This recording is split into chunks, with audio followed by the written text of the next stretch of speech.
ધીર થઈ અને વરસી રહી છે, મુશ્કેલીમાં વધારો થઈ રહ્યો છે કારણ કે જન્માષ્ટમીનો પર્વ એક તરફ અને બીજી તરફ જે છે તે મુશ્કેલીના દ્રશ્યો પણ સામે આવી રહ્યા છે। વાત કરીએ નવસારીમાં છેલ્લા 3 દિવસથી વરસાદ વરસતા નદીઓ ગાંડીતુર બની છે। ભારે વરસાદથી અંબિકા નદીની જળ સપાટીમાં વધારો થયો છે, ત્યારે નવસારીના ગણદેવી તાલુકામાં ગોલગામ છેલ્લા 3 દિવસથી સંપર્ક વિહોણું બન્યું છે। અંદાજે 1000થી વધુની વસ્તી ધરાવતા આ ગામમાં બોટ થકી જ પહોંચી શકાય તેવી પરિસ્થિતિનું નિર્માણ થયું છે।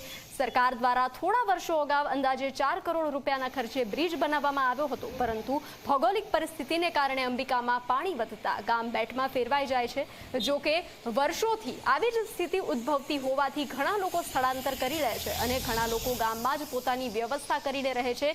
જો કે કોઈ ઇમરજન્સી સ્થિતિ ઊભી થાય તો રેસ્ક્યુ કરવી પડે તેવી સ્થિતિનું નિર્માણ થાય છે। નવસારી જિલ્લામાં સતત 3 દિવસથી અનરાધાર વરસાદ વરસી રહ્યો છે, જેને કારણે લોકમાતાઓ ગાંડીતુર બની છે। હાલ આપણે જે છે એ અંબિકા નદીના પુલ પર છે। અમલસાડ અને બિલીમોરાને જોડતા આ માર્ગ ઉપર અંબિકા નદીનું રૌદ્ર સ્વરૂપ જોઈ શકાય છે। અંબિકા નદી પુલની લગોલગ વહી રહી છે અને એની ભયજનક સપાટીથી 1 ફૂટ ઉપર વહી રહી છે। ખાસ કરીને જો વાત કરવામાં આવે તો અંબિકા નદીને કિનારે આવેલું ગોલ ગામ જે છે એ છેલ્લા 3 દિવસથી સંપર્ક વિહોણું થયું છે। ત્યારે આ વિસ્તારના આગેવાન છે, એમની સાથે વાત કરીશું। જી, ગોલ ગામની શું પરિસ્થિતિ છે? ગોલ ગામ જે અત્યારે 3 દિવસથી વિખૂટું પડેલ છે। ઉપરવાસમાં ભારે વરસાદને કારણે અંબિકામાં 3 દિવસથી ઘોડાપુર આવેલ છે। પુષ્કળ પાણીને કારણે ગોલ ગામ વિખૂટું પડી ગયેલું છે। ગોલ ગામની પરિસ્થિતિ એવી છે, એ ભૌગોલિક પરિસ્થિતિમાં નીચાણવાળા વિસ્તારમાં આવેલું છે, નદી કિનારે આવેલું ગામ છે, 1000ની વસ્તી ધરાવતું ગામ છે। થોડા સમય પહેલા જ આપણે 4 કરોડ રૂપિયાના ખર્ચે એક પુલ પણ બનાવ્યો હતો કે વિખૂટું ન પડે, પણ આ સ્થિતિ આવી છે, શું કહેશો?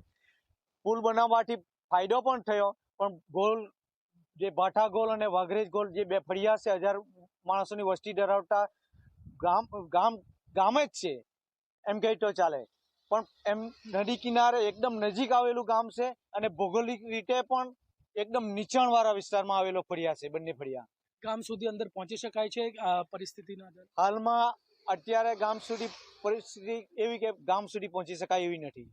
લોકોને જે જરૂરી ચીજ વસ્તુની જરૂર પડે કે કોઈક મુશ્કેલી હોય તો શું? એ જે ગોલ ફળિયા ખરા, 2 વાઘરેજ ગોલ અને ગણદેવી ગોલ, કે એ લોકો એમને ખબર જ છે, સરકારે તંત્રએ પણ સૂચના આપી છે, એટલે 2-3 દિવસથી એ લોકો પોતપોતાની રીતે તૈયારી કરી દે છે અને સ્થળાંતર કરવાની જરૂર પડતી નથી।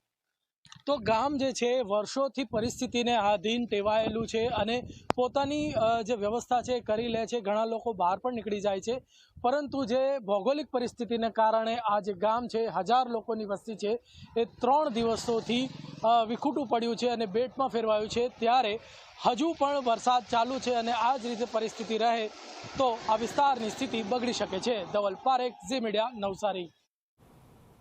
તો વડોદરા શહેરમાં સવારથી ધોધમાર